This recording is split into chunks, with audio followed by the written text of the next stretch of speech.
1 കൊരിന്ത്യർ 7-ാം അധ്യായം അതിൻ്റെ 23-ാമത്തെ വാക്യം നമ്മൾ വായിക്കുകയായിരുന്നല്ലോ, അതിനെക്കുറിച്ച് ചിന്തിക്കുകയായിരുന്നല്ലോ. We were meditating on 1 Corinthians chapter 7 verse 23. നിങ്ങളെ വിലയ്ക്ക് വാങ്ങിയിരിക്കുന്നു, ഇനിയും മനുഷ്യർക്ക് ദാസന്മാരാകരുത്. You were bought with a price, do not become slaves of men. നിങ്ങളെ വിലയ്ക്ക് വാങ്ങിയിരിക്കുന്നു. You were bought with a price. ആരാണ് വിലയ്ക്ക് വാങ്ങിയിരിക്കുന്നത്? Who has bought you with a price? ദൈവം തന്നെ നമ്മളെ വിലയ്ക്ക് വാങ്ങിയിരിക്കുന്നു. It is God himself who has bought us with a price. നാം അവിടുത്തെ ആജീവനാന്ത ദാസന്മാരാണ്. We are his bond slaves. ഈ കാര്യമാണ് നമ്മൾ കഴിഞ്ഞ 2 സെഷനായിട്ട് ചിന്തിച്ചു വന്നത്. We were meditating on this for the previous 2 sessions. ഇതിൻ്റെ 2ാമത്തെ ഭാഗത്തിലേക്ക് നമ്മൾ കടക്കുമ്പോൾ അവിടെ നമ്മൾ കാണുന്നത് ദൈവം നമ്മളെ വിലയ്ക്ക് വാങ്ങിയിരിക്കുന്നു, അതുകൊണ്ട് നമ്മൾ എന്തു വേണ്ട, മനുഷ്യർക്ക് ദാസന്മാരാകരുത് എന്ന് കാണുന്നു. മനുഷ്യർക്ക് ദാസന്മാരാകരുത്. We see in the second part, since God has bought us with a price, hence we shouldn't be slaves of men. മനുഷ്യർക്ക് ദാസന്മാരാകരുത് എന്ന ഭാഗം നമുക്ക് സത്യത്തിൽ വളരെ സന്തോഷമുള്ള ഒരു കാര്യം. It is a great thing for us to hear that we shouldn't be slaves of men. നമുക്കാർക്കും മറ്റൊരാൾക്ക് ദാസനാകാനായിട്ട് താല്പര്യമില്ല. None of us are interested to be slave of one another. അതുകൊണ്ട് തന്നെ മനുഷ്യർക്ക് ദാസന്മാരാകരുതെന്ന് പറയുമ്പോൾ അത് നമുക്ക് ഒത്തിരി സ്വാതന്ത്ര്യവും നമ്മുടേതായ വഴിക്ക് പോകാനുള്ള ഒരു അലവൻസും തരുന്നുണ്ട് എന്ന് നമ്മൾ ചിന്തിക്കാം. When we hear that we shouldn't become the slaves of men, we may think that it gives us an allowance to become free and to choose the way of life to live. അപ്പോൾ പക്ഷേ മനുഷ്യർക്ക് ദാസന്മാരാകരുതെന്ന് പറയുമ്പോൾ അതിന് 2 വശമുണ്ട്. When it says that we shouldn't be slaves of men, there are 2 aspects to it. നമ്മളും എന്താണ്? നമ്മളും മനുഷ്യരാണ്. We are also men. അതുകൊണ്ട് നമ്മളും മനുഷ്യർക്ക് ദാസന്മാരാകരുതെന്ന് പറയുമ്പോൾ നമുക്ക് ദാസന്മാരാകരുത് എന്നൊരു ഡയമെൻഷൻ കൂടെ, എന്നൊരു മാനം കൂടെ അതിനില്ലേ? When we say that we shouldn't be slaves of men, since we are also men, there is another dimension when you look at it, that we shouldn't be slaves of ourselves. നമുക്ക് ദാസന്മാരായാൽ നമ്മൾ ഫലത്തിൽ മനുഷ്യർക്ക് ദാസന്മാരാണ്, കാരണം നമ്മൾ മനുഷ്യരാണ്. If we are slave to ourselves, in short, we will become slaves of other men also. അതായത് ദൈവം നമ്മളെ വിലയ്ക്ക് വാങ്ങിയിരിക്കുന്നു. ദൈവത്തിൻ്റെ ആഗ്രഹം എന്ന് പറയുന്നത് നമുക്ക് തന്നെ ദാസന്മാരോ മറ്റു മനുഷ്യർക്കോ ദാസന്മാരായി തീരരുത്, ദൈവത്തിന് മാത്രം ദാസന്മാരായിരിക്കണം. അതാണ് അവിടുന്ന് നമ്മളെക്കുറിച്ച് ആഗ്രഹിക്കുന്നത്. What God expects of us is that since He has bought us with a price, we shouldn't be slave to ourselves, neither to be slave of other men. നമ്മൾ മനുഷ്യർക്ക് ദാസന്മാരാകരുത് എന്നുള്ളതിനെ സംബന്ധിച്ച് നമുക്ക് തന്നെ ദാസന്മാരാകരുത് എന്ന ഭാഗം നമുക്ക് ഇന്ന് ചിന്തിക്കാം. When we say that we shouldn't be slaves of men, let us take this one part of not being slave to ourselves. നമുക്ക് ദാസന്മാരാണോ? Are we slave of ourselves? ആണോ? നമുക്കങ്ങനെ പലപ്പോഴും തോന്നുകയില്ല. We don't normally think that we are a slave of ourselves. നമ്മൾ വളരെ സ്വതന്ത്രരായ മനുഷ്യരാണല്ലോ, പിന്നെ എങ്ങനെയാണ് നമുക്ക് ദാസരാകുന്നത്? We are just normal people, then how can we be a slave to ourselves?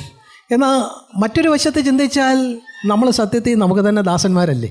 But if we think in another way, isn't it really that we are a slave to ourselves?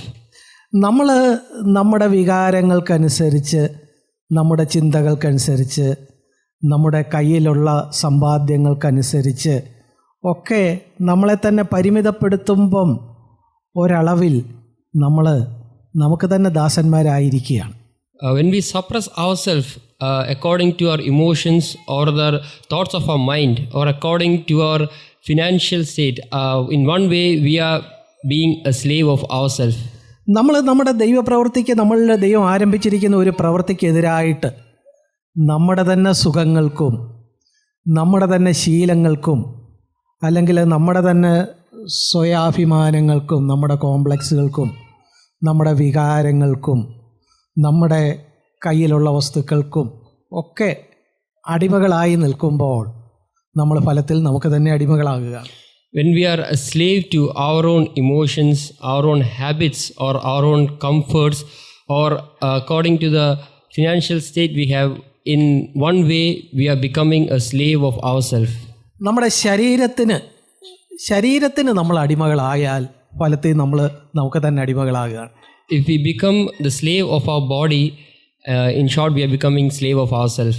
ശരീരത്തിന് അടിമയാകുക എന്ന് വെച്ചാൽ എന്താണ്? What does it mean when we say that to become slave of our body? നമ്മുടെ ശരീരത്തിന് നമ്മുടേതായ ചില പ്രത്യേക താല്പര്യങ്ങളുണ്ടാവും. അത് നമ്മുടെ ഭക്ഷണവുമായിട്ട് ബന്ധപ്പെട്ടതാകാം, നമ്മുടെ ഉറക്കവുമായിട്ട് ബന്ധപ്പെട്ടതാകാം, നമ്മുടെ സുഖങ്ങളുമായിട്ട് ബന്ധപ്പെട്ടതാകാം. അങ്ങനെയൊക്കെ വരുമ്പോൾ അതിനൊക്കെ നമ്മൾ ചിലപ്പം അറിയാതെ അടിമകളായി പോയിട്ടുണ്ടെങ്കിൽ നമ്മൾ ദൈവത്തിനല്ല, നമുക്ക് തന്നെയാണ് ദാസന്മാരായിരിക്കുന്നത്. We have some likes of our own, of our body in relation to the food, the sleep, and all those things. So in short, if we become slaves of all these, in one way we are becoming slave of ourselves. നമുക്ക് ഈ പൗലോസൊക്കെ ചിലപ്പോൾ ചില ആളുകളെക്കുറിച്ച് ലേഖനങ്ങളിൽ, പ്രത്യേകിച്ചും തനിക്ക് അടുപ്പമുള്ള ചില ആളുകളോട്, തീമോത്തിയോസിനോടും തീത്തോസിനോടും ഒക്കെ പറയുമ്പോൾ ചില ആളുകളെക്കുറിച്ച് പരാമർശിക്കുന്ന കേട്ടാൽ നമ്മൾ ഇങ്ങനെയൊക്കെ ഈ കൊച്ചു കാര്യങ്ങളൊക്കെ പൗലോസ് പറയാമോ എന്ന് നമ്മൾ ചിന്തിച്ചു പോകും. When we see Paul writing to his near ones like Timothy and Titus, Paul is pointing out these things about some people. We may think, is it really necessary for Paul to tell such things? അവരുടെ ദൈവം വയറ് ഒരു കൂട്ടരെ കുറിച്ച് പറഞ്ഞിരിക്കുക. Their God is their appetite. Paul is telling about a group. പ്രിയപ്പെട്ടവരെ, ഞാൻ വളരെ വിനയത്തോടെ നമ്മൾ ഇന്നിവിടെ ആയിരിക്കുമ്പോൾ നമ്മളോട് തന്നെ ചോദിക്കാം, നമ്മുടെ ദൈവം ആരാ? വയറാണോ? ടേസ്റ്റ് ബഡ്സ് ആണോ? എന്താ നമ്മുടെ ദൈവം? When we are here, let us humbly ask ourselves that is our God our appetite or our taste buds? നമ്മൾ പറയേ ഞാനോ അങ്ങനെയൊന്നുമില്ല എന്ന് പറഞ്ഞാലും ഈ വീടുകളിലുള്ള ഒത്തിരി പ്രശ്നങ്ങളും എന്തുമായി ബന്ധപ്പെട്ടതാണ്? നമ്മുടെ ടേസ്റ്റുകളായിട്ടും നമ്മുടെ അഭിരുചികളായിട്ടും നമ്മുടെ വയറുമായിട്ടും നമ്മുടെ നാവിൻ്റെ രുചികളുമായിട്ടും ഒക്കെ ബന്ധപ്പെട്ടതല്ലേ? We may think like this, me, oh, I am not like that. But many of the problems is related to, in the house is related to all these things in relation to our taste, our likes, our taste buds, all these things. Many problems occurs because of these small things. നമ്മൾ ഈ പട്ടാളത്തിൽ ചേരുന്ന ആളുകൾ, അവരെ സംബന്ധിച്ചിടത്തോളം അവരൊരു കാര്യത്തിനായിട്ട് തങ്ങളെ തന്നെ വിറ്റ് കളഞ്ഞ ആളുകളെ പോലെയാണ്. When we think about the people who join the military, they are like people who are sold out completely for a specific purpose. രാവിലെ 5 മണിക്ക് അവർ എഴുന്നേറ്റ് PT ക്കായിട്ട് ചെല്ലുമ്പോൾ അവിടെ രാവിലെ കിട്ടിയ ചായ ശരിയായില്ല എന്ന് പറഞ്ഞ് അവർക്ക് അതിൽ നിന്ന് മാറി നിൽക്കാനൊക്കെയില്ല. When they go early morning at 5 o'clock for their training, if they get a tea which is not so tasty, they cannot move away from their training telling this reason. നമ്മളെ സംബന്ധിച്ചിടത്തോളം ദൈവം നമ്മിൽ നിന്ന്, നമ്മൾ ദൈവത്തിനായിട്ട് നമ്മളെ തന്നെ വിറ്റ് കളഞ്ഞവരാണെങ്കിൽ, ദൈവം നമ്മളെ വിലയ്ക്ക് വാങ്ങിയവരാണെങ്കിൽ, നമ്മളെ ദൈവം ഒരു കാര്യത്തിനായിട്ട് നോക്കുമ്പോൾ നമ്മൾ രാവിലെ ഭാര്യയോട് ഇന്നത്തെ ചായക്ക് ചൂടുമില്ല ഇതെന്നെ എന്ന് പറഞ്ഞിരുന്നാൽ എവിടെയോ എന്തോ ഒരു പന്തികേടുണ്ട്. If God has definitely bought us for a purpose, and then if God is really want to accomplish something through us, if we start complaining about our wife regarding the tea or something else, so our purpose will not be fulfilled through us. ഞാൻ വളരെ അടുത്ത് പല കാലഘട്ടങ്ങളിലുണ്ടായിരുന്ന ചില ദൈവദാസന്മാരുമായിട്ട് അടുത്ത് ബന്ധപ്പെട്ടു പോകാനായിട്ട് കഴിഞ്ഞ കാലങ്ങളിലിടയായിട്ടുണ്ട്. I had the privilege to meet some godly persons in the nearby generations. അവരിൽ പലരും അവരെ നിൽക്കുന്ന പുൾപിറ്റിൽ വളരെ ദൈവദാസന്മാരെ പോലെയാണ്. Those people are, while standing on the pulpit, they are preaching as if they are very great men of God. പക്ഷെ അവരുടെ ഭക്ഷണമേശയിൽ അവരുടെ പെരുമാറ്റം കണ്ടാൽ ഈ പുൾപിറ്റിൽ നിന്ന ആൾ തന്നെയാണോ ഇത് എന്ന് നമുക്ക് സംശയം തോന്നും. But when we see them, how they manner at their manners, at how they eat, dining, then we may think, is it that same person who was standing on the pulpit? നമ്മൾ പെട്ടെന്ന് പൗലോസ് പറഞ്ഞു അവരുടെ ദൈവം വയറ് എന്ന് പറഞ്ഞതൊക്കെ ചിലപ്പോൾ ഓർത്തു പോകും. We may immediately remember what Paul says like that, their God is their appetite. പ്രിയപ്പെട്ടവരെ, ദൈവം നമ്മളെ വിലയ്ക്ക് വാങ്ങിയിട്ടുണ്ടെങ്കിൽ നമുക്ക് നമുക്ക്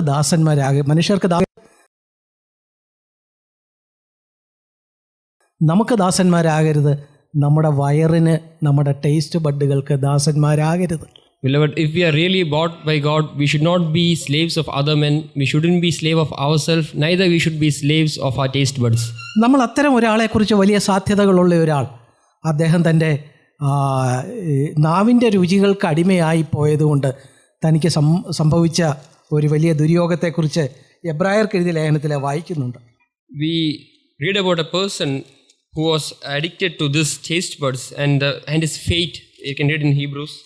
എബ്രായർ 12-ാം അധ്യായം അതിൻ്റെ 16-ാമത്തെ വാക്യമാണ്.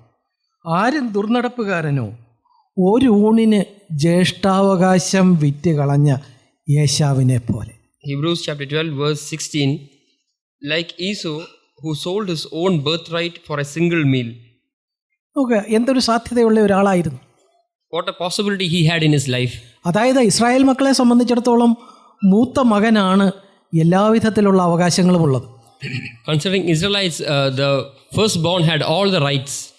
ഇസാക്കിനെ സംബന്ധിച്ചിടത്തോളം യേശാവും യാക്കോബും, യേശാവിലൂടെയായിരുന്നു ആ ചരിത്രം മുന്നോട്ട് പോകേണ്ടിയിരുന്നത്. When you take the time of Isaac, it was through Esau that the history had to go forward.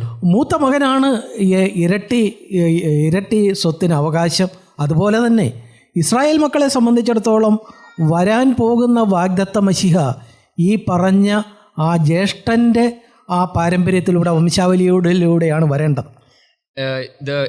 The older one had the double portion of the wealth. He was really worthy of that, and also considering the coming of the Messiah, he would have come through the firstborn, the line of the firstborn. അപ്പോൾ വാസ്തവത്തിൽ യേശാവിലൂടെയായിരുന്നു കർത്താവ് വരേണ്ടിയിരുന്നത്. യേശാവിനായിരുന്നു ഇന്ന് നമ്മൾ പറയുന്ന Israel എന്ന് പറയുന്ന യാക്കോബിൻ്റേതായ എല്ലാ അവകാശങ്ങളും അധികാരങ്ങളും കിട്ടേണ്ടിയിരുന്നത്. It was through Esau that all this authority and power which we claim which had to come. എന്നാൽ സംഭവിച്ചതെന്താ? യേശാവ് എത്ര കഷ്ടം, ഒരു ഊണിന് ഒരു പായസത്തിന് ജ്യേഷ്ഠാവകാശം വിറ്റുകളഞ്ഞു. But how sad it was, because of just a single meal Esau had lost his birthright. നമ്മൾ ഈ കാര്യത്തെ വളരെ ഗൗരവത്തോടെ എടുക്കേണ്ടതാണ്. We need to take this thing very seriously. പ്രിയപ്പെട്ടവരെ, നമ്മൾ CFCയിൽ നമ്മൾ ഈ കാര്യങ്ങൾ ഗൗരവമായിട്ട് എടുക്കുന്ന സഹോദരന്മാർ എന്നൊക്കെ ഒരു വശത്ത് അവകാശപ്പെടുമ്പോൾ നമ്മുടെ ഭക്ഷണം ശരിയായില്ല, നമ്മുടെ ഉറക്കം ശരിയായില്ല, കിടന്നിട്ട് പിള്ളേർ ബഹളം ഉണ്ടാക്കിയതിൻ്റെ എന്നൊക്കെ പറഞ്ഞാൽ എവിടെയോ എന്തോ ഒരു തകരാറുണ്ട്. Brothers, when we say that we are having such great truths, but when we complain about our food, about our sleep, or about the children that they are causing problems, there is something wrong somewhere. ബ്രദറെ, ഞങ്ങളിവിടെ വന്ന് വല്ല ആത്മീയ കാര്യം കേൾക്കണമെന്ന് വിചാരിച്ചു, അപ്പം brother ഉറക്കത്തെക്കുറിച്ചും ഭക്ഷണത്തെക്കുറിച്ചും ഒക്കെയാണ് പറയാൻ തുടങ്ങുന്നത് എന്നാണ് നിങ്ങൾ ചോദിക്കുന്നത് എന്ന് എനിക്കറിയാം. I know that you are maybe thinking like, brother, we came to hear some spiritual things, but you are speaking about food, sleep and other small things. പക്ഷെ നമ്മുടെ നിത്യജീവിതത്തിൽ നിന്നും മാറി നിൽക്കുന്ന ഒരു ആത്മീയത, അത് ദൈവം ആഗ്രഹിക്കുന്ന ഒരു ആത്മീയതയല്ല. But a spiritual something which is apart from our daily life, that is not what God expects from us. നമ്മുടെ ഭക്ഷണം, ഉറക്കം, ഈ കാര്യങ്ങളെക്കുറിച്ചുള്ള ഞാൻ വീട്ടിലെ ഗൃഹനാഥനാണ് എന്നുള്ള നിലയിൽ നമുക്ക് ചില അവകാശങ്ങളുണ്ടോ? As the head of a house, I have some authority. പഴയ കാലഘട്ടത്തിലെ ചില പിതാക്കന്മാരെയൊക്കെ കണ്ടിട്ടുണ്ട്. അവർ അങ്ങനെ ഉമ്മറത്ത് ചാരുകസേരയിൽ ഇങ്ങനെ ഇരുന്നാൽ കാറ്റുപോലും അങ്ങോട്ട് അടുക്കുന്നത് വളരെ പേടിച്ച് കടന്നു വരുന്ന പോലെയാണ് നമുക്ക് തോന്നുന്നത്. You know, like in olden times, like the head of the house, when he is sitting on the front balcony, even the wind is afraid to go near him. School വിട്ട് വരുന്ന കുഞ്ഞുങ്ങളൊക്കെ എന്തോ ഒരു കാണ്ടാമൃഗം അവിടെ ഇരിക്കുന്നത് കണ്ട് പേടിച്ച പോലെ മറുവശത്തൂടെ അടുക്കള വാതിൽ വഴി അകത്ത് കയറി നിശബ്ദമായിട്ട് അവരുടെ കാര്യങ്ങൾ ചെയ്യുന്നതൊക്കെ കണ്ടാൽ ഇദ്ദേഹം ഹിറ്റ്ലറാണോ അതോ ആ വീട്ടിലെ അപ്പനാണോ എന്ന് നമ്മൾ സംശയിച്ചു പോകും. The children, when they come back from the school, they move far away from this person and they go through the backside of their house, and we may think that it is as some wild creature who is sitting over there. അപ്പന് ഭക്ഷണമേശയിലും അദ്ദേഹത്തിൻ്റെതായ ചില അവകാശങ്ങളുണ്ട്, അതിലൊന്നും വേറെ ആർക്കും കൈകടത്താനായിട്ടൊക്കുകയില്ല. And at the dining table also, this head of the house has some authority and nobody is allowed to mingle with it. ആത്യന്തികമായിട്ട് സംഭവിക്കുന്നത് അവരുണ്ടാക്കി വെച്ചേക്കുന്ന ആ ഇമേജിനും അവരുടെ രുചിക്കും അവരെക്കുറിച്ച് ഉണ്ടാക്കി വെച്ചേക്കുന്ന ആ മതിപ്പിനും ഒക്കെ അടിമകളായി പോകുന്നു എന്നുള്ളത് തന്നെ. In short, what happens is that they become the slave of that image which they have created in their life. പ്രിയപ്പെട്ടവരെ, അതുപോലെ തന്നെയാണ് നമ്മുടെ ജഡത്തിൻ്റെതായ ജഡീകമായ സുഖങ്ങൾ. It is also similar to our fleshly desires. നമ്മൾ പഴയ നിയമത്തിൽ ഇതുപോലെ തന്നെ വളരെ സാധ്യതയുണ്ടായിരുന്ന മറ്റൊരാളെ കാണുന്നു, അത് ശിംശോനാണ്. There is another great person which had a great possibility in the Old Testament, that is about Samson. ശിംശോനെ സംബന്ധിച്ച് എന്തായിരുന്നു, എത്ര സാധ്യതയുള്ള വളരെ ശക്തനായ ഒരാളായിരുന്നു ആ കാലഘട്ടത്തിൽ. Samson was a person with a great possibility in his time. പക്ഷേ അവൻ്റെ ജഡികമായ സുഖങ്ങളുടെ ഒരു അടിമയായി പോയി അവൻ. But he became a slave for his own bodily desires. ഈ ലോകത്തെ ഭയപ്പെടുത്തേണ്ട ആ കാലഘട്ടത്തിൽ മറ്റ് ശത്രുക്കളെ ഭയപ്പെടുത്തേണ്ട അവൻ അവസാനം ദലീലയുടെ മടിയിൽ ഉറങ്ങിക്കിടക്കുന്നതൊക്കെ കാണുമ്പോൾ എത്ര എത്ര പരിതാപകരം. He was a person who should have been scaring all the enemies at his time, but when we see his fate lying on the lap of Delilah, how sad it is. അവൻ്റെ ജീവിതത്തെ സംബന്ധിച്ചിടത്തോളം നമ്മൾ പലപ്പോഴും പറയാറുള്ളത് പോലെ ഒരു സിംഹത്തെ കീറാൻ അവന് കഴിഞ്ഞു, പക്ഷേ അവൻ്റെ ശരീരത്തിൽ ഉറങ്ങിക്കിടന്നിരുന്ന ജഡീക സുഖങ്ങളുടെ സിംഹത്തെ കീറാൻ അവന് കഴിഞ്ഞില്ല.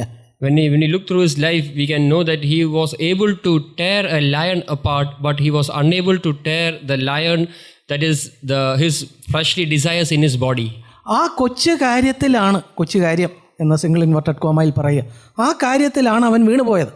It is in that small thing which he fell. നമ്മൾ പലപ്പോഴും പറയാറുണ്ടല്ലോ, വലിയ ചില ആളുകളുണ്ട്, വലിയ 120 കിലോ ഭാരം, 7 അടി 6 അടി പൊക്കമൊക്കെയുള്ള വലിയ ചില മനുഷ്യരിങ്ങനെ നടന്നു വരുന്നത് നമ്മൾ കാണും. We see of some great people with great weight around 120 kg and a great height around 6 to 7 feet. ശിംശോനെ കുറിച്ച് പറയുമ്പോൾ നമുക്ക് ആ നിലയിൽ ഒരു ധാരണയാണ്, ഒരു വലിയ മല്ലൻ ഇങ്ങനെ നടന്നു വരികയാണ്. When we think of Samson, it is this image which comes to our mind all of a sudden. സിംഹത്തെ വലിച്ചു കീറിയവൻ എന്നൊക്കെ പറയുന്നത്, സിംഹത്തെ തോൽപ്പിച്ചവൻ, ഈ നിലയിലൊക്കെയാണ് നമ്മുടെ മനസ്സിലുള്ള ഒത്തിരി ചിന്തകൾ. When we read about Samson, like he tore a lion or he defeated a lion, this image is the one which comes to our mind. പക്ഷേ അങ്ങനെ നടന്നു വരുന്ന ഒരാൾ പെട്ടെന്ന് ഒരു പഴത്തൊലിയെ ചവിട്ടി താഴെ വീഴുന്നു എന്ന് വിചാരിക്കുക, എന്തൊരു നിർഭാഗ്യകരം. Just imagine that such a person is walking and he is slipping on a banana peel and he is falling down. What a sad fate it is. 1 തെസ്സലോനിക്കറിൽ നമ്മളൊരു വാക്യം കാണുന്നുണ്ട്. തെസ്സലോനിക്കർ We see a verse in 1 Thessalonians അതിൻ്റെ 4-ാം അധ്യായത്തിൻ്റെ 4-ാമത്തെ വാക്യം, chapter 4 verse 4. ഓരോരുത്തൻ ദൈവത്തെ അറിയാത്ത ജാതികളെ പോലെ കാമവികാരത്തിലല്ല വിശുദ്ധീകരണത്തിലും മാനത്തിലും താന്താൻ്റെ പാത്രത്തെ നേടിക്കൊള്ളട്ടെ. That each of you know how to possess his own vessel in sanctification and honor, not in lustful passion like the Gentiles who do not know God. താന്താൻ്റെ പാത്രം എന്ന് പറയുന്നത് ഒരാളെ സംബന്ധിച്ചിടത്തോളം അദ്ദേഹത്തിൻ്റെ ഭാര്യയാണ് എന്ന് വേണമെങ്കിൽ നമുക്ക് അങ്ങനെ പറയാം. When it says his own vessel, we can say it is referring to one's own wife. എന്നാൽ നമുക്ക് മറ്റൊരു തലത്തിൽ പറയാം, താന്താൻ്റെ പാത്രം എന്ന് പറഞ്ഞാൽ തൻ്റെ ശരീരം, തൻ്റെ ജീവിതം, ആ കാര്യത്തെ സൂക്ഷിച്ചു കൊള്ളട്ടെ, നേടിക്കൊള്ളട്ടെ എന്ന് പറയുന്നു. Or in other words, we can say, we can consider this own vessel has his own body, let him take care of it and let him save it. ഇവിടെ നോക്കുക, നമ്മൾ ജാതികളെ പോലെ, ദൈവത്തെ അറിയാത്ത ജാതികളെ പോലെ കാമവികാരത്തിലല്ല വിശുദ്ധീകരണത്തിലും മാനത്തിലും താന്താൻ്റെ പാത്രത്തെ നേടിക്കൊള്ളട്ടെ. It's mentioned that you should not be like the Gentiles who do not know God, not in lustful passion, but in sanctification and honor. നമ്മൾ പ്രിയപ്പെട്ടവരെ, നമ്മുടെ ജീവിതം എന്ന് പറയുന്നത്, ക്രിസ്തീയ ജീവിതം എന്ന് പറയുന്നത് ഒരു marathon ഓട്ടമാണ്. Our Christian life can be compared to as a marathon race. അങ്ങനെയാണെങ്കിൽ അത് വളരെ വേഗത്തിൽ ഇങ്ങനെ വളരെ പരിതാപകരമായ നിലയിൽ ശിംശോനെ പോലെ കണ്ണു കാണാതെ തപ്പി തടഞ്ഞ് അങ്ങനെ അവസാനിക്കാനുള്ളതല്ല. Our Christian life should not end just like Samson's life as a blind person. ദാവീദിനെ സംബന്ധിച്ചിടത്തോളം ഇതേ ദുര്യോഗത്തിൽ തന്നെ വീണുപോയതാണ്. When we think about David also had almost similar thing in his life. ബേത്ശേബയെ സംബന്ധിച്ചിടത്തോളം ഒരൊറ്റ നോട്ടം, ഒരു ഉച്ച കഴിഞ്ഞുള്ള ഒരു ഉറക്കം, അതിനെ തുടർന്ന് തന്നെ സൂക്ഷിക്കാതിരുന്ന ഒരു നിമിഷം, ഒരു പഴത്തൊലിയിൽ ചവിട്ടി ഒരു വലിയ രാജാവ് വീണു പോയതുപോലെ. It is just a sight of Bathsheba at noon time when he had finished his food. It is something this which caused David to fall. Similarly, as we slipped on a banana peel. യുദ്ധത്തിന് പോകേണ്ട രാജാവ് ആ സമയത്ത് പടയാളികളെ യുദ്ധത്തിന് വിട്ടിട്ട് മെത്തയിൽ കിടന്നുറങ്ങി, സന്ധ്യയ്ക്ക് ഉറക്കം കഴിഞ്ഞ് എഴുന്നേറ്റ് മട്ടുപ്പാവിലുലാവി കണ്ണുകളെ തൻ്റെ പരിധിയിൽ നിർത്തിയില്ല. എത്ര നിർഭാഗ്യകരമായ ഒരു അന്ത്യമായി പോയി ദാവീദിനെ സംബന്ധിച്ചിടത്തോളം അത്. He was the king who had to be with his soldiers for the war, but he sent his soldiers and he was in his room after his food sleeping, and at a time he fell. ദൈവത്തിൻ്റെ വലിയ കരുണയാൽ പ്രത്യേകിച്ച് ദാവീദ് ആ കാര്യത്തെക്കുറിച്ച് സമ്മതിച്ച ദൈവമുമ്പാകെ ഏറ്റു പറഞ്ഞതുകൊണ്ട് മാത്രം തനിക്ക് ഒരു ദൈവമകനായിട്ട് മുന്നോട്ട് പോകാനായിട്ട് കഴിഞ്ഞു. It is only by the great mercy of God that because David accepted his fault and repented to God, that God was able to restore him. ഇല്ലെങ്കിൽ ശിംശോനെ പോലെ വളരെ നിർഭാഗ്യകരമായ ഒരു അന്ത്യമായി പോയനേമായിരുന്നു. Otherwise, David also would have had the same fate as that of Samson.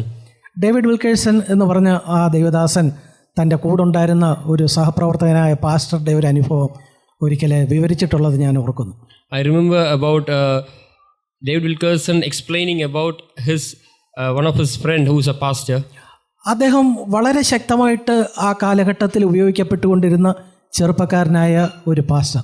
He was a young pastor who was been mightily used by God at his time. അദ്ദേഹം ചിലപ്പോൾ തൻ്റെ സ്വകാര്യ മുറിയിലേക്ക് പോകും, പല മണിക്കൂറുകൾ അവിടെ ആയിരിക്കും. അദ്ദേഹത്തിൻ്റെ ഭാര്യയും മറ്റെല്ലാവരും വിചാരിച്ചു അദ്ദേഹം ദൈവത്തോടൊപ്പം സമയം ചിലവിടുകയാണ്, അവിടെ പ്രാർത്ഥിക്കുകയാണ് എന്ന് വിചാരിച്ചു. Many times he would go alone into his room, private room, and he used to spend hours, and his wife and other people thought that he was having fellowship with God. എന്നാൽ ഒരു ദിവസം യാദൃച്ഛികമായിട്ട് ഭാര്യ ആ മുറിയിലേക്ക് കടന്നു ചെന്നപ്പോഴാണ് അദ്ദേഹം internet പോർണോഗ്രാഫിയുടെ പിടിയിലായിരുന്നു എന്നുള്ള കാര്യം മനസ്സിലാകുന്നത്. But one day, accidentally, when his wife went into that room and she saw that he was a slave to internet pornography, അദ്ദേഹം നിറകണ്ണുകളോടെ പറഞ്ഞു, ഐ ആം ഹുക്ഡ്, ഞാനിതിൽ പിടിക്കപ്പെട്ടു, എനിക്ക് അറിഞ്ഞുകൂടാ, ഇനി ഇത് എങ്ങനെയാണ് ഊരി പോരേണ്ടതെന്ന് എനിക്കറിയില്ല. This person very sadly with tears he said that I am a slave to this, I don't know how to come out of it. David വിൽക്കേഴ്സനെ പോലുള്ള മറ്റ് സഹപ്രവർത്തകർ വന്ന് അദ്ദേഹത്തെ അതിൽ നിന്ന് മോചിപ്പിക്കാനായിട്ട് ശ്രമിച്ചു. വളരെ നിർഭാഗ്യകരമായ ഒരു അന്ത്യമായിട്ടാണ് അതിനെക്കുറിച്ച് അദ്ദേഹം രേഖപ്പെടുത്തിയിരിക്കുന്നത്. David Wilkerson came and his co-workers also came and tried to deliver him from that, but his end was sad. പക്ഷേ പ്രിയപ്പെട്ടവർ, നമ്മൾ ഇതൊക്കെ എന്തിനാണ് നമ്മൾ പറയുന്നത്? ഇതൊക്കെയും നമ്മുടെ ബുദ്ധി ഉപദേശത്തിനായിട്ട് എഴുതിയിരിക്കുന്നു. നമ്മൾ അതിൽ നിന്ന് പാഠം പഠിച്ച് നമുക്ക് തന്നെ നമ്മുടെ വികാരങ്ങളുടെ, നമ്മുടെ സുഖങ്ങളുടെ, നമ്മുടെ ഉറക്കത്തിൻ്റെ, നമ്മുടെ ഭക്ഷണത്തിൻ്റെ ദാസന്മാരായിപ്പോയാൽ കൊച്ചു കാര്യത്തിലാണ് ദൈവമനുഷ്യരുടെ വിരുത് പിശാചെ തെറ്റിക്കുന്നത് എന്ന കാര്യം ഓർത്തിരിക്കണം. Lord, why do we say all these things? Because the word of God says all these things are written for our instruction. If we become slaves to our own body, our own taste or comfort or sleep, God looks at all these small things, and the Satan is also looking us so that we may not receive the reward. നമ്മൾ നിഷേധാത്മകമായ മാതൃകകളെക്കുറിച്ച് മാത്രമല്ല സംസാരിക്കുന്നത്. നമുക്ക് പൗലോസിൻ്റെ കാര്യം നോക്കാം. We are not speaking only on bad examples, but let us look on to Paul also. 1 കൊരിന്ത്യർ 9 അധ്യായം അതിൻ്റെ 24 മുതലുള്ള വാക്യങ്ങളിൽ, ഓട്ടക്കളത്തിൽ ഓടുന്നവർ എല്ലാവരും ഓടുന്നു, എങ്കിലും ഒരുവനെ വിരുദ് പ്രാപിക്കുന്നുള്ളൂ, നിങ്ങളും പ്രാപിപ്പാൻ തക്കവണ്ണം ഓടുവി. അതിൻ്റെ അടുത്ത വാക്യം, അംഗം പൊരുന്നവനൊക്കെ ഈ സകലത്തിലും വർജനമായി ആചരിക്കുന്നു. അവിടെ അതിൻ്റെ 27 വാക്യം നമുക്ക് വളരെ പരിചിതമായ വാക്യങ്ങളാണ്. ആ അധ്യായം അവസാനിക്കുമ്പോൾ 27 വാക്യം, മറ്റുള്ളവരോട് പ്രസംഗിച്ച ശേഷം ഞാൻ തന്നെ കൊള്ളരുതാത്തവനായി പോകാതിരിക്കേണ്ടതിന് എൻ്റെ ശരീരത്തെ ദണ്ഡിപ്പിച്ച് അടിമയാക്കുകയത്രേ ചെയ്യുന്നത്. 1 Corinthians chapter 9 verse 24 says, do you not know that those who run in a race all run, but only one receives the prize? Run in such a way that you may win. When we come to 27, Paul says that I discipline my body and make it my slave, so that after I have preached to others, I myself will not be disqualified. അതിൻ്റെ 27 വാക്യം, എൻ്റെ ശരീരത്തെ ദണ്ഡിപ്പിച്ച് അടിമയാക്കുക അത്രേ ചെയ്യുന്നത് എന്ന് പറയുന്ന ഭാഗം living ബൈബിളിൽ കുറച്ചുകൂടെ ഭംഗിയായിട്ട് പറഞ്ഞിട്ടുണ്ട്. The verse 27 which says, but I discipline my body and make it my slave, is very beautifully explained in the Living Bible. അത് അവിടെ പറഞ്ഞിരിക്കുന്നത് പൗലോസ് തൻ്റെ ശരീരത്തോട് കർശനമായിട്ട് പെരുമാറി. എങ്ങനെയാണ് കർശനമായിട്ട് പെരുമാറിയത്? ശരീരം ആഗ്രഹിക്കുന്നതല്ല, അത് ചെയ്യേണ്ടതായ കാര്യം ചെയ്യുവാൻ ശരീരത്തെ താൻ പഠിപ്പിച്ചു. ഇങ്ങനെയാണത് ലിവിങ് ബൈബിളിൽ രേഖപ്പെടുത്തിയിരിക്കുന്നത്. It says like that, not what my body likes, but I trained my body what it should do. This is how he tamed his body. 1 കൊരിന്ത്യർ 6 അധ്യായം അതിൻ്റെ 12 വാക്യം നോക്കുക. സകലത്തിലും എനിക്ക് കർത്തവ്യമുണ്ട്, എങ്കിലും സകലവും പ്രയോജനമുള്ളതല്ല. സകലത്തിനും എനിക്ക് കർത്തവ്യമുണ്ടെങ്കിലും ഞാൻ യാതൊന്നിനും അധീനനാകുകയില്ല. 1 Corinthians chapter 6 verse 12 says, all things are lawful for me, but not all things are profitable. All things are lawful for me, but I will not be mastered by anything. അവിടെ നോക്കുക, ഞാൻ യാതൊന്നിനും അധീനനാകുകയില്ല എന്ന് പൗലോസ പറഞ്ഞിരിക്കുന്നു. It says, Paul says, I will not be mastered by anything. തനിക്ക് ചിലതൊക്കെ അനുവദനീയമായ കാര്യങ്ങളുണ്ട്. നമുക്ക് ഭക്ഷണം, ഉറക്കം, ഇതൊക്കെ അനുവദനീയമായ കാര്യമല്ലേ? അനുവദനീയമാണ്. There are many things which are lawful for us, like having food, having good sleep. All these are things which are lawful. പക്ഷേ താൻ അനുവദനീയമായ പല കാര്യങ്ങളുടെ മുമ്പാകെ പോലും താൻ തൻ്റെ ശരീരത്തെ എങ്ങനെ ദണ്ഡിപ്പിച്ച് അടിമയാക്കി എന്ന് നമ്മൾ കാണുക. But we see how he disciplined his body in those things even which was lawful for him. അതിൻ്റെ 2 കൊരിന്ത്യർ 6-ാം അതിൻ്റെ 4 മുതലുള്ള വാക്യങ്ങൾ താൻ പറയുന്നു. അതിൻ്റെ 4 മുതലുള്ള വാക്യങ്ങളിൽ ഞാൻ കഷ്ടത, ബുദ്ധിമുട്ട്, സങ്കടം, തല്ല്, തടവ്, കലഹം, അധ്വാനം, ഉറക്കിളപ്പ്, പട്ടിണി, ഇതെല്ലാം താൻ അനുഭവിച്ചു. അതിൻ്റെ അകത്ത് തനിക്ക് അങ്ങനെ ഒരു കാര്യത്തിലൂടെ കടന്നു പോകത്തക്കവണ്ണം താൻ തൻ്റെ ശരീരത്തെ പരിശീലിപ്പിച്ചിരുന്നു. Paul tamed his body so that he may undergo all these things which is mentioned in 2 Corinthians chapter 6 verse 4 onwards.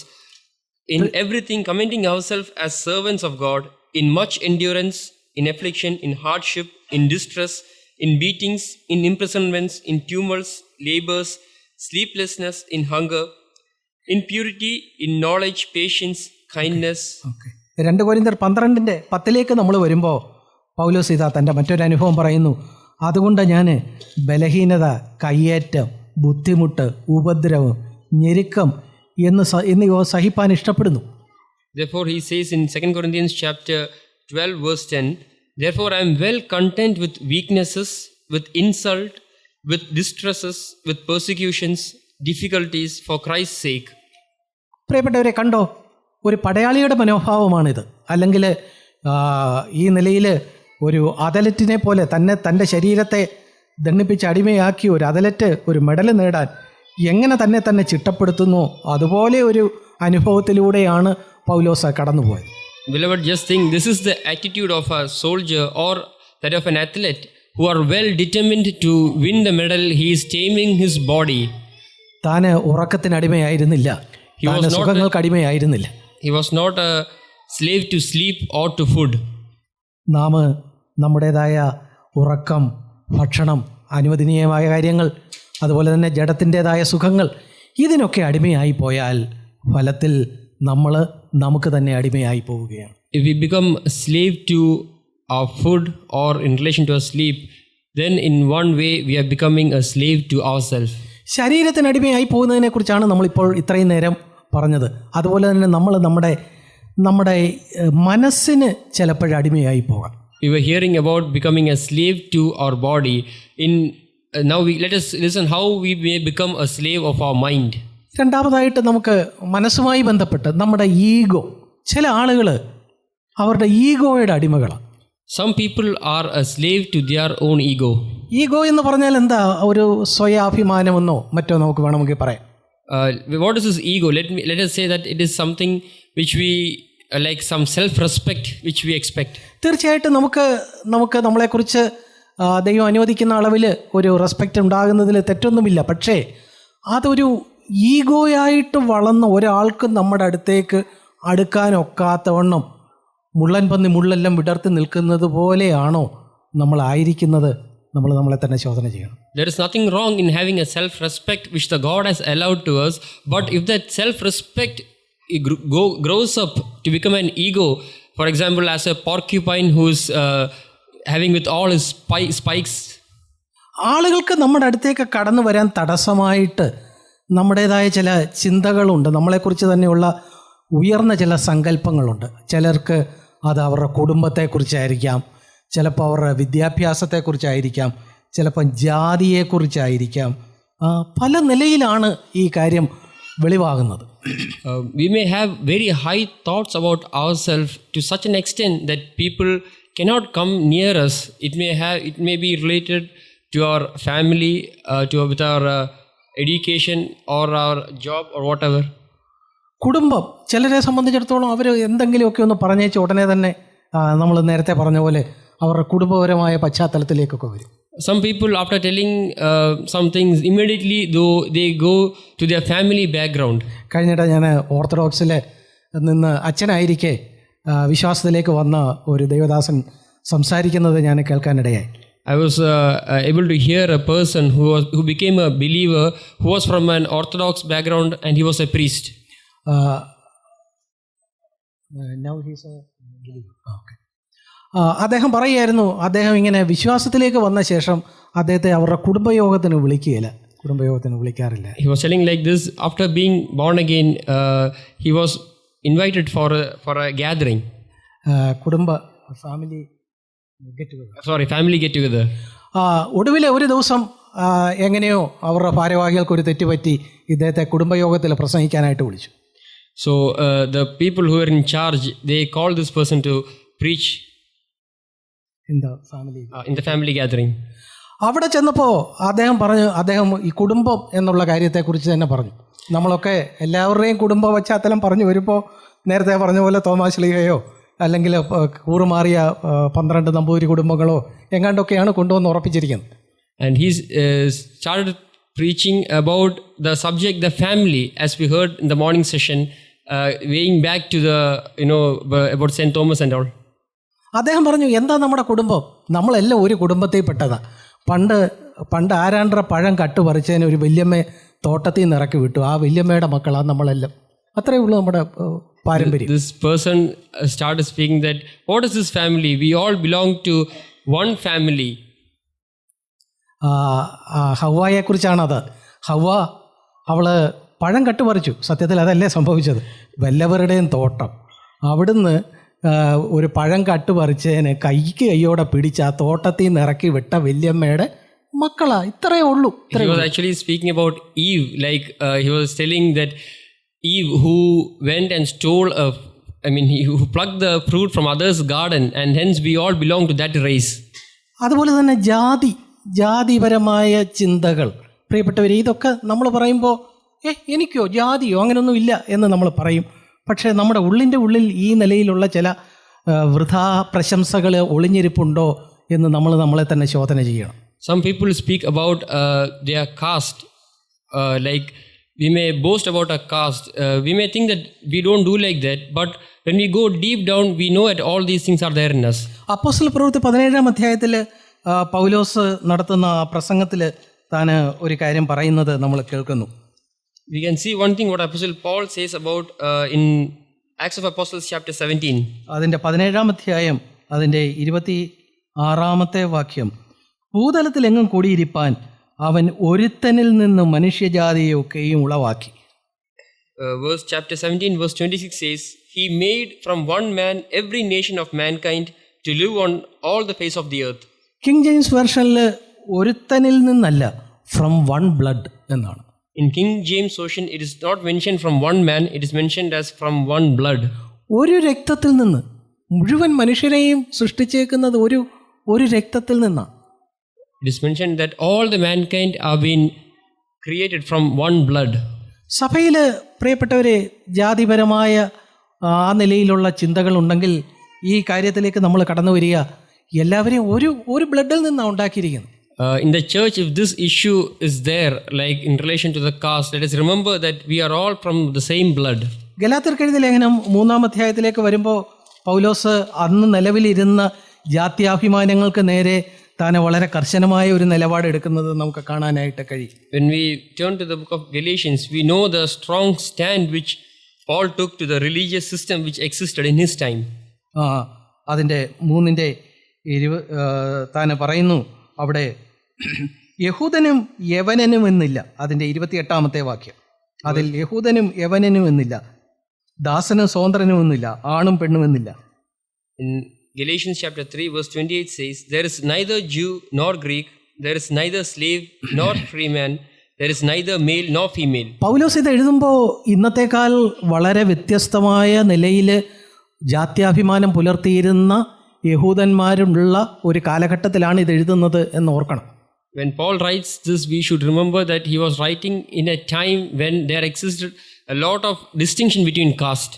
യഹൂദനെ സംബന്ധിച്ചിടത്തോളം അവൻ മാത്രമാണ് ദൈവത്താൽ തിരഞ്ഞെടുക്കപ്പെട്ട ജാതി. ബാക്കി എല്ലാവരും ദൈവത്തിൻ്റെ പ്രത്യേക വിഭാഗമാണ്. ബാക്കി എല്ലാവരെയും അവൻ ഒരൊറ്റ ഗണത്തിലാണ് പെടുത്തിയിരുന്നത്. ജാതികൾ എന്ന് പറയുന്ന ഗണത്തിലാണ് പെടുത്തിയിരുന്നത്. The Jews, they had this concept that they were the only chosen people. All people they considered as one group and called them as Gentiles. യഹൂദൻ രാവിലെ പ്രാർത്ഥിക്കുന്നതിനെക്കുറിച്ച് നമുക്കറിയാം. അവൻ രാവിലെ എഴുന്നേറ്റ് പ്രാർത്ഥിക്കുന്ന 2-3 കാര്യത്തിന് ദൈവത്തിന് നന്ദി പറഞ്ഞുകൊണ്ടാണ്. We know how a Jew prays in the early morning. He starts praying by giving thanks to the Lord in 2 or 3 things. ദൈവമേ, എന്നെ ഒരു ജാതിയായി സൃഷ്ടിക്കാഞ്ഞതിനായിട്ട് നിനക്ക് നന്ദി എന്നാണ് ആദ്യം പറയുന്നത്. The first thing which he prays is that, "Oh Lord, I thank you because you did not create me as a Gentile." ദൈവമേ, എന്നെ ഒരു അടിമയായിട്ട് സൃഷ്ടിക്കാഞ്ഞതിന് നന്ദി എന്നാണ് രണ്ടാമത് പറയുന്നത്. The second thing he prays is that, "Lord, I thank you because you did not create me as a slave." ദൈവമേ, എന്നെ ഒരു സ്ത്രീയായിട്ട് സൃഷ്ടിക്കാതിരുന്നതിന് നന്ദി എന്നാണ് അവൻ മൂന്നാമത് പറയുന്നത്. The third thing what he says is that, "Lord, I thank you because you did not create me as a woman." നോക്കുക, ആ നിലയിൽ വളരെ സങ്കുചിതമായ മനോഭാവം ഉണ്ടായിരുന്ന യഹൂദൻ്റെ പൗലോസ് കത്തെഴുതുമ്പോൾ പറയുന്നു, യഹൂദനെന്നും യവനനെന്നും ഇല്ല. So Paul is writing to such Jews who had a very narrow mind. വിദ്യാഭ്യാസത്തെക്കുറിച്ചാണ് മറ്റ് ചിലരുടെ ഈഗോ. ഞങ്ങൾ പണ്ട് മുതലേ പ്രിയപ്പെട്ടവരെ, എന്താ ഈ വിദ്യാഭ്യാസം? Some have ego in relation to their education. We are so well educated from the beginning. ഞാനൊരു കഥ കേട്ടിട്ടുണ്ട്. അതായത് പണ്ടൊരു വളരെ പണ്ഡിതനായ ഒരാൾ വള്ളത്തെ കയറിയ കഥ നിങ്ങളും കേട്ടിട്ടുണ്ടാവും. I have heard about a story about a scholar who was traveling in a boat. അദ്ദേഹം വള്ളത്തെ കയറിയപ്പോൾ തന്നെ വള്ളക്കാരനോട് ഈ പണ്ഡിതൻ ചോദിച്ചു, നിനക്ക് തിയോളജി അറിയാമോ എന്ന് ചോദിച്ചു. This scholar, he asked to the person who was sailing the boat that, "Do you know theology?" അദ്ദേഹം പറഞ്ഞു, എനിക്ക് തിയോളജി അറിയുന്നില്ല. അപ്പോൾ അദ്ദേഹം ഉടനെ ചോദിച്ചു, സോഷ്യോളജിയെക്കുറിച്ച് വല്ലതും അറിയാമോ എന്ന് ചോദിച്ചു. So the sailor told, "I don't know anything about theology." So the scholar asked him, "Do you know anything about sociology?" അങ്ങനെയൊക്കെ പോയി അപ്പോഴങ്ങോട്ട് മുന്നോട്ട് പോയപ്പോൾ വള്ളം മുങ്ങാറായി. അപ്പോൾ വള്ളക്കാരൻ ചോദിച്ചു, താങ്കൾക്ക് നീന്തോളജി അറിയാമോ എന്ന് ചോദിച്ചു. The time passed away and the boat was about to sink. So the sailor asked the person, "Do you know how to swim?" പ്രിയപ്പെട്ടവരെ, അത്രേ ഉള്ളൂ. മരണം വന്ന് മുമ്പിൽ നിൽക്കുമ്പോൾ നമ്മുടെ വിദ്യാഭ്യാസത്തിൻ്റെ നമ്മുടെ ബിരുദ സർട്ടിഫിക്കറ്റ് അവിടെ ഹാജരാക്കിയാൽ നമുക്ക് അവിടെ ഒരു സംവരണം കിട്ടുകയില്ല. So the thing is very clear.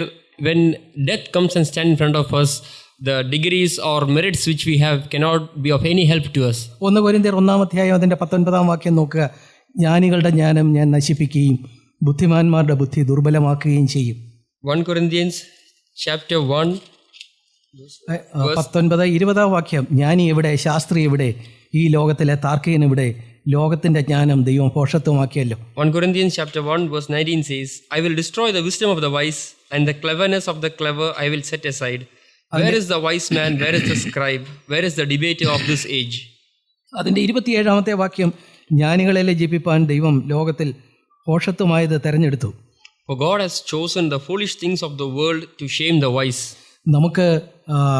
നമുക്ക് വിദ്യാഭ്യാസം വേണ്ടെന്നോ അല്ലെങ്കിൽ നമുക്ക് നല്ല നിലയിലുള്ള ജോലി വേണ്ടെന്നോ അങ്ങനെയല്ല പറയുന്നത്. പക്ഷേ നമ്മുടെ കോംപ്ലക്സ്, നമ്മുടെ അഭിമാനം, നമ്മുടെ ഈഗോ നമ്മൾ അതിലാണോ കൊണ്ടുവച്ചേക്കുന്നത് എന്നുള്ളത് ദൈവസന്നിധിയിൽ നമ്മളെ തന്നെ വിലയിരുത്തേണ്ടതായിട്ടുണ്ട്.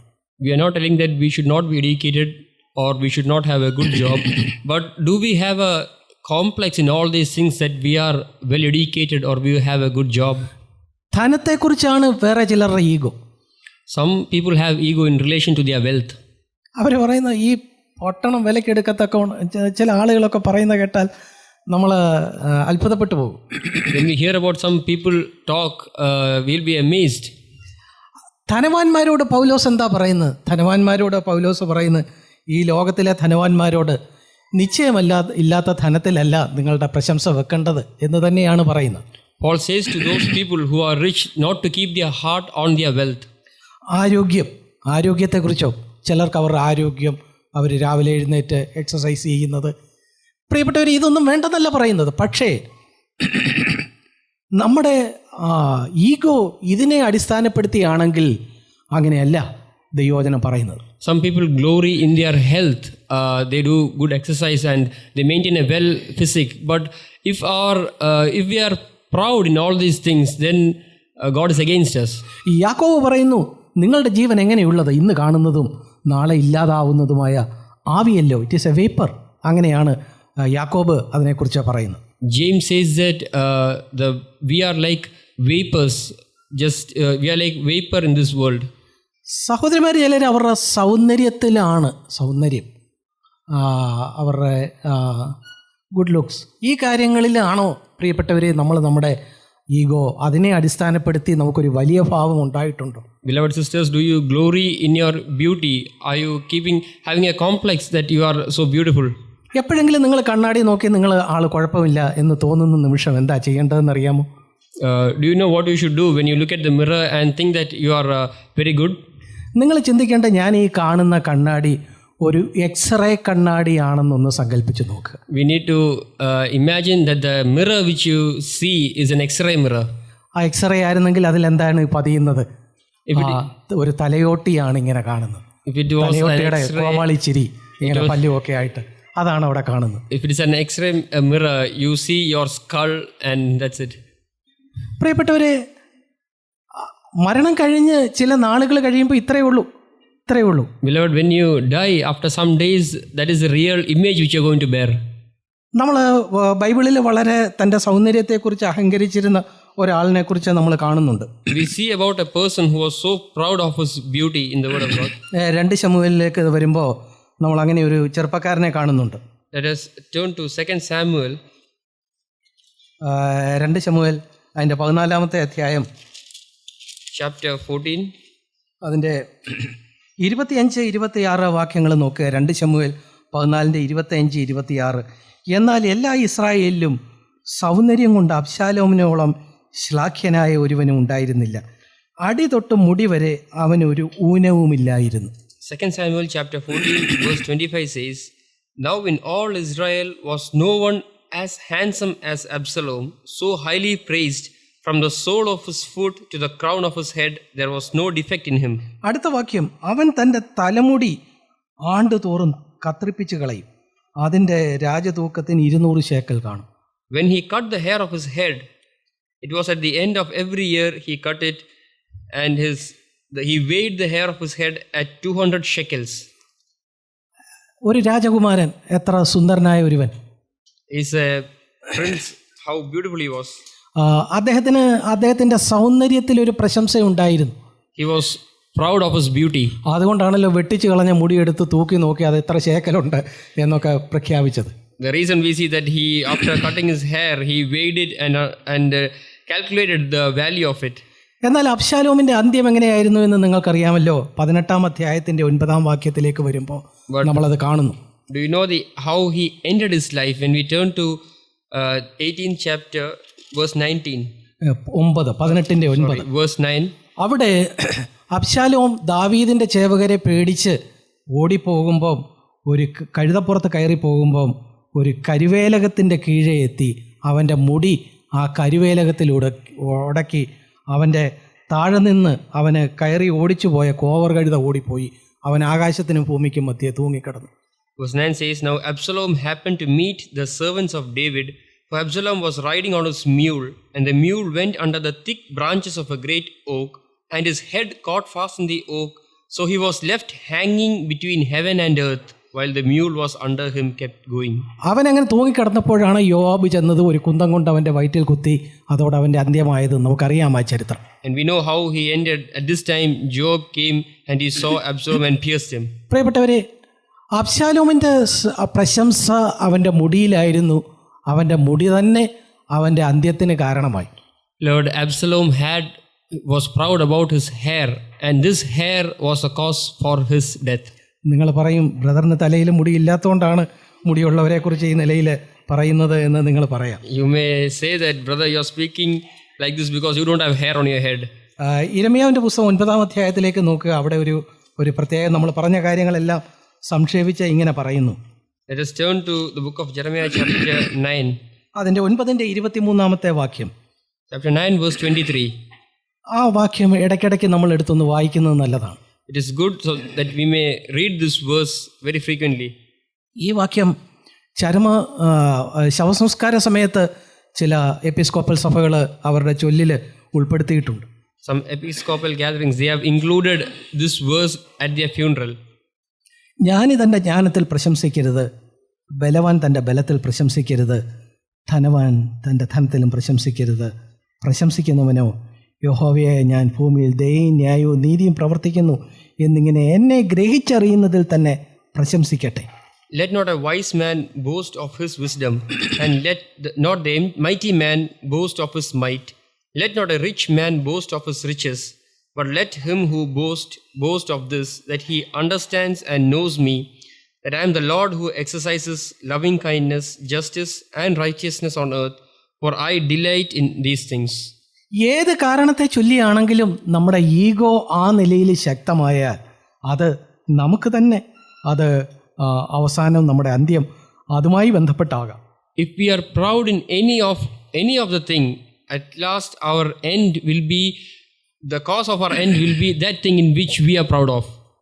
അത് നമുക്ക് നമ്മളെക്കുറിച്ച് തന്നെ ഒരു വലിയ ധാരണ വെച്ചിരിക്കുമ്പോൾ പ്രശ്നം എന്തെന്ന് വെച്ചാൽ അതിന് തക്കവണ്ണം നമ്മളോട് ഒരാൾ പെരുമാറിയില്ലെങ്കിൽ നമുക്ക് ഇടർച്ച വരും. അവിടെയാണ് പ്രശ്നം. When we have high thought about something in our life, when people are not relating to us as we expected, then we stumble. നമ്മൾ ചില രംഗങ്ങൾ ഞാൻ കണ്ടിട്ടുണ്ട്. അത് ചില ആളുകൾ പറയും മീറ്റിംഗ് ഒക്കെ കഴിഞ്ഞ് നമ്മുടെ ഇടയിലല്ല. After the meeting, I have heard about some people talking to me, not in our group. എന്നെക്കുറിച്ച് പറഞ്ഞപ്പം കേട്ടോ, കർത്താവിൻ്റെ ദാസൻ എന്ന് മാത്രമേ പറഞ്ഞുള്ളൂ, ശ്രേഷ്ഠ ദാസൻ എന്ന് പറഞ്ഞു.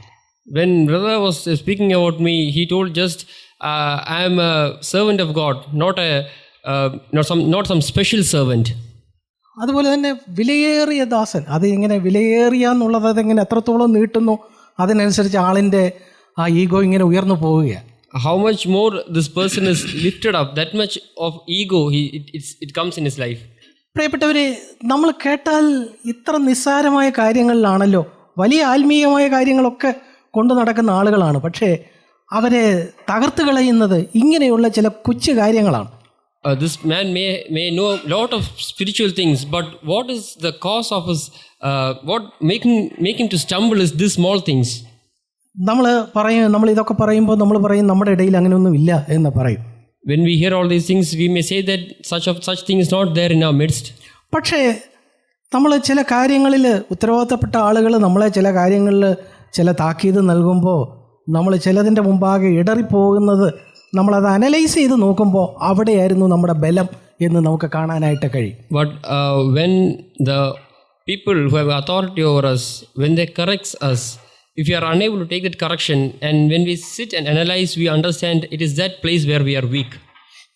ഈ ലോകത്ത് ആർക്കെങ്കിലും എന്തിനെയെങ്കിലും കുറിച്ച് പ്രശംസിക്കുകയോ തന്നിൽ തന്നെ പുകഴുകയോ ചെയ്യാമായിരുന്നെങ്കിൽ അത് കർത്താവായ യേശു ക്രിസ്തുവിനായിരുന്നു. If anyone could boast about anything in this world, it was Lord Jesus. റോമർക്ക് എഴുതിയ ലേഖനം 15-ാം അധ്യായത്തിൽ നമ്മൾ ആ വാക്യം കാണുന്നുണ്ടല്ലോ, കർത്താവിനെ കുറിച്ച് പറയുന്ന വളരെ മനോഹരമായ ഒരു വാക്യം. We see that verse in Romans chapter 15. 15-ാം അധ്യായത്തിൽ അവിടെ പറയുന്നു, നമ്മിൽ തന്നെ പ്രസാദിക്കാതിരിക്കുകയും വേണം എന്ന് പറഞ്ഞിട്ട് അതിൻ്റെ 3-ാം വാക്യത്തിൽ ക്രിസ്തുവും തന്നിൽ തന്നെ പ്രസാദിച്ചില്ല. Verse 15 says, chapter 15 verse 2 says, each of us is to please his neighbor for his edification, and Christ did not please himself. നമ്മൾ ബൈബിള് പരിശോധിക്കുമ്പോൾ എന്തിനാണ് യേശു തന്നിൽ തന്നെ പ്രസാദിച്ചില്ല എന്ന് വളരെ വ്യക്തതയോടെ ഈ നിലയിൽ രേഖപ്പെടുത്തിയിരിക്കുന്നത്? When we search the word of God, why it is very clearly mentioned that Christ did not please himself? നമുക്കതിനുള്ള ഒരു സാധ്യതയുണ്ട്, നമുക്ക് നമ്മിൽ തന്നെ പ്രസാദിച്ചു പോകാം. It is because there is a possibility that we may please ourselves. നമ്മൾ ചിലപ്പോൾ ആത്മീയമായ കാര്യങ്ങളിൽ അത് വരുമ്പോൾ അത് ആത്മീയ നിഗളമായി. When we please ourselves in spiritual things, that brings spiritual pride. പ്രിയപ്പെട്ടവരെ, അതുകൊണ്ട് കർത്താവിൻ്റെ ഈ ജീവിതത്തിലെ ഈ മനോഭാവം നമുക്കെപ്പോഴും നമ്മളെ മുന്നോട്ട് നയിക്കുന്ന ഒരു നക്ഷത്രം പോലെ നമ്മുടെ മുമ്പിൽ തിളങ്ങി നിൽക്കട്ടെ. So, beloved, let this attitude of Lord Jesus, let it shine as a star in front of us in our journey. അപ്പോസ്തലനായ പൗലോസും ഈ കാര്യം പറയുന്നുണ്ട്. താൻ ഫിലിപ്പിയർക്ക് എഴുതിയ ലേഖനത്തിൽ തനിക്ക് പ്രശംസിക്കാമായിരുന്ന സാധ്യതകളും അതിനെക്കുറിച്ചും ഒക്കെ താൻ പറയുന്ന ഭാഗം നമുക്കറിയാമല്ലോ. We also see Apostle Paul also mentioning about the things where he could have pleased himself. 3:3 മുതലുള്ള ഫിലിപ്പിയർക്ക് എഴുതിയ ലേഖനം 3:3 മുതലുള്ള ഭാഗം, ദൈവത്തിൻ്റെ ആത്മാവ് കൊണ്ട് ആരാധിക്കുകയും ക്രിസ്തുയേശുവിൽ പ്രശംസിക്കുകയും ജഡത്തിൽ ആശ്രയിക്കാതിരിക്കുകയും ചെയ്യുന്ന നാം തന്നെ, പക്ഷേ എനിക്ക് ജഡത്തിലും ആശ്രയിപ്പാൻ വകയുണ്ട് എന്ന് പറഞ്ഞ് താൻ പല കാര്യങ്ങളുണ്ട്, എന്നാൽ അതിനെയൊക്കെയും താൻ ഛേദം എന്ന് എണ്ണിയിരിക്കുന്നു. അങ്ങനെയാണ് അവിടെ രേഖപ്പെടുത്തിയിരിക്കുന്നത്. Philippians chapter 3 verse 3 onwards it says, not to put any confidence in the flesh, although I myself might have confidence in the flesh, and saying a lot of things, he says that he considers all things as rubbish. നമ്മൾ പഴയ നിയമത്തിലേക്ക് പോകുമ്പോൾ പല രാജാക്കന്മാരുടെയും തകർച്ചയ്ക്ക് കാരണം അവരുടെ ഈഗോയാണെന്ന് കാണാൻ കഴിയും. When we go to the Old Testament, we know what led to the fall of many kings is their ego. ഇസ്രായേലിലെ ആദ്യ രാജാവ് Saul, The first king of Israelite, Saul. എന്തായിരുന്നു തന്നെ തകർത്ത് കളഞ്ഞത്? What was the thing which led to his destruction? ഒരു യുദ്ധം ജയിച്ചു വരുമ്പോൾ കുറച്ച് സഹോദരിമാർ പാട്ട് പാടിയതാണ് തൻ്റെ പ്രശ്നമായിട്ട് നമ്മൾ അവിടെ കാണുന്നത്. We see that it was after winning a battle, when he came back, the reason for his fall was that some sisters who were singing. 1 ശമൂവേൽ വളരെ മനോഹരമായിട്ടാണ് അതവിടെ പറഞ്ഞിരിക്കുന്നത്. It is very beautifully said in 1 Samuel. 1 ശമൂവേൽ 18-ാം അധ്യായം അതിൻ്റെ 7 മുതലുള്ള വാക്യങ്ങളിൽ, സ്ത്രീകൾ വാദ്യഘോഷത്തോടെ ഗാനപ്രതിഗാനമായി ശൗൽ 1000 കൊന്നു, ദാവീദോ 10,000 എന്ന് പാടി. അപ്പോൾ ശൗൽ ഏറ്റവും കോപിച്ചു, ഈ വാക്ക് അവന് അനിഷ്ടമായി. ദാവീദിന് 10,000 കൊടുത്തു, എനിക്ക് 1000 മാത്രമേ തന്നുള്ളൂ. അന്നു മുതൽ ശൗലിന് ദാവീദിനോട് കണ്ണുകടി തുടങ്ങി. Chapter 18 verse 7 says, the women sang as they played and said, Saul has slain his 1,000 and David his 10,000. Then Saul became very angry, for this saying displeased him, and he said, they have ascribed to David 10,000, but to me they have ascribed 1,000. രാജാക്കന്മാരുടെ പുസ്തകത്തിലും ദിനവൃത്താന്തങ്ങളിലും ഒക്കെ പോകുമ്പോൾ ഇതുപോലുള്ള പല രാജാക്കന്മാരെ നമുക്ക് കാണാൻ കഴിയും. When we read through the book of Kings and also the book of Chronicles, we can see the sad fate of many kings. ആസ എന്ന് പറയുന്ന രാജാവ്, There was a king called Asa. എത്ര മനോഹരമായ ഒരു തുടക്കമായിരുന്നു തൻ്റേത്. What a great start he had in his life. എന്നാൽ ഒരു ഘട്ടത്തിൽ താൻ ഒരു യുദ്ധം ജയിച്ച് താൻ ആ നിലയിൽ ചില നേട്ടങ്ങൾ ഉണ്ടാക്കി കഴിഞ്ഞപ്പോൾ ഒരു പ്രവാചകൻ വന്ന് അവൻ്റെ ഒരു തിന്മ ചൂണ്ടിക്കാണിച്ചപ്പോൾ അവന് ദേഷ്യപ്പെട്ട ആ പ്രവാചകനെ കാരാഗ്രഹത്തിൽ അടയ്ക്കുകയാണ് ചെയ്തത്. In his life, when he had victory and he was conquering many things, at that time when a prophet came and pointed out his mistake, he got angry and put that prophet in prison. 2 ദിനവൃത്താന്തം 16-ാം അധ്യായം വായിച്ചു നോക്കിയാൽ നിങ്ങൾക്കത് കാണാനായിട്ട് കഴിയും. You can see that in 2 Chronicles chapter 16. 2 ദിനവൃത്താന്തം 25-ാം അധ്യായത്തിലേക്ക് ചെല്ലുമ്പോൾ അമസ്യാവ് എന്ന് പറഞ്ഞ മറ്റൊരു രാജാവ്. When you turn to 2 Chronicles chapter 25, we can see about a king called Ahaziah. ആ അമസ്യാവിനും ഉള്ള പ്രശ്നം, അവന് വളരെ മനോഹരമായ ചില നേട്ടങ്ങൾ ഉണ്ടാക്കി കഴിഞ്ഞപ്പോൾ, അവൻ ചില യുദ്ധങ്ങളും നേട്ടങ്ങളും ഉണ്ടാക്കി കഴിഞ്ഞപ്പോൾ അവൻ്റെ അടുത്തേക്ക് ഒരു പ്രവാചകൻ വന്ന് ചില കാര്യങ്ങൾ പറഞ്ഞപ്പോൾ അവനത് ഉൾക്കൊള്ളാൻ കഴിഞ്ഞില്ല. അവൻ പറഞ്ഞു, നീ എന്തിനാ എന്നോട് ഇതൊക്കെ പറയുന്നത്, നീ എന്തിനാ വിട്ടുകൊണ്ട് ചാകുന്നത്, നീ നിൻ്റെ പണി നോക്ക് എന്ന് പറഞ്ഞ് വളരെ നിർഭാഗ്യകരമായിട്ട് കാര്യങ്ങൾ അവസാനിക്കുന്നത് നമുക്ക് കാണാൻ കഴിയും. The same thing happened to Amaziah the king when he had won the battle and he had conquered many things, and that time the prophet came and pointed out his mistake. He was unable to accept it. പ്രിയപ്പെട്ടവരെ, ഇതൊക്കെയും വളരെ കൊച്ചു കാര്യങ്ങളായിട്ടാണോ നമുക്ക് തോന്നുന്നത്? Beloved, we may take all these things as very little things. നമ്മൾ മനുഷ്യർക്ക് ദാസന്മാരാകരുതെന്ന് പറയുമ്പോൾ നമ്മൾ നമുക്ക് തന്നെ ദാസന്മാരാകരുത്, നമ്മുടെ ഈഗോയ്ക്ക് ദാസന്മാരാകരുത്.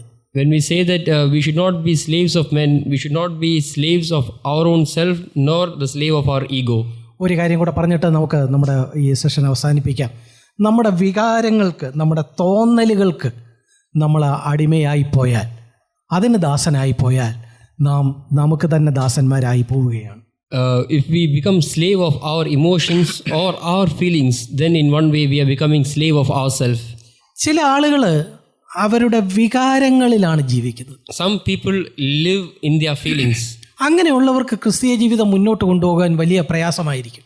Such people will find it great difficulty in leading their Christian life. ഞായറാഴ്ചയല്ല, വെള്ളിയാഴ്ചയാണ് ഇവിടെ മീറ്റിംഗ്. വെള്ളിയാഴ്ച നമ്മൾ മീറ്റിങ്ങിന് വരാനായിട്ട് തുടങ്ങുമ്പോൾ ആ ചില ദിവസങ്ങളിൽ ഒരാളെ കണ്ടില്ല, നമ്മൾ ചോദിക്കും അത് ബ്രദറെ എന്തോ മഴയായിരുന്നു. In the Friday meetings, when we don't find a brother, we may ask that brother, what happened? And brother may say, brother, it was heavily raining. ആ എന്നാൽ അടുത്ത ദിവസം തിങ്കളാഴ്ച അവർ ജോലിക്ക് പോകാൻ നേരത്ത് അതിനേക്കാൾ വലിയ മഴയാണെങ്കിൽ അവർ ജോലിക്ക് പോകാതിരിക്കുന്നില്ല. But at the time on Monday, if he need to go to office and there is heavily raining, definitely he'll go to office. വേറെ ചില ആളുകളോട് ചോദിക്കുന്നു, ബ്രദറെ എന്താ കണ്ടില്ലല്ലോ, ഓ ബ്രദറെ ഒരു മൂടില്ല. To some other brothers we may ask, brother, we did not see, what happened? Brother, it was not feeling good for me. എന്താ ഈ മൂടെന്ന് പറഞ്ഞത് എന്താ ഇത്? What does that person say, like I did not have a mood to come? മൂടില്ലെന്ന് പറഞ്ഞാൽ നമ്മൾ അദ്ദേഹത്തോട് വേണം create the mood. Then if that person says, brother, I did not have a mood, we should tell them, brother, create the mood. നമുക്കത് ചെയ്യാൻ ഒക്കുകയില്ലേ? Can't we do that? നമ്മുടെ ക്രിസ്തീയ ജീവിതം നമ്മുടെ തോന്നലുകളോ നമ്മുടെ മൂഡിനെയോ ആശ്രയിച്ച് നയിക്കാമെന്ന് വിചാരിച്ചാൽ നമ്മൾ ഫലത്തിൽ നമുക്ക് തന്നെ ദാസന്മാരാവുകയാണ്. If we are thinking to lead our Christian life according to our emotions or according to our mood, then we'll be slaves to it. ഈ പാശ്ചാത്യ നാടുകളിലെ ആളുകൾ പറയും OGIM-നെ TGIM ആക്കണം എന്ന് പറയും. In developed places, people will say that you must change OGIM to TGIM. അതായത് തിങ്കളാഴ്ചകളിലാണ് ആ പാശ്ചാത്യരെ സംബന്ധിച്ചിടത്തോളം അവർക്ക് ശനിയും ഞായറും അവധിയാണ്. തിങ്കളാഴ്ചയാണ് അവരെ ഒരു മൺഡേ സിൻഡ്രോം അവരെ വേട്ടയാടുന്ന ദിവസം എന്നാണ്. To these Western people, it is Sunday and Saturday and Sunday. It's a holiday, and then they are attacked by this syndrome on Monday. നമുക്കറിയാമല്ലോ, കുഞ്ഞുങ്ങൾ 2 ദിവസം അവധി കഴിഞ്ഞ് പിന്നെ സ്കൂളിലേക്ക് പോകാൻ നേരത്ത് അവർക്ക് വലിയ പ്രയാസമാണ്.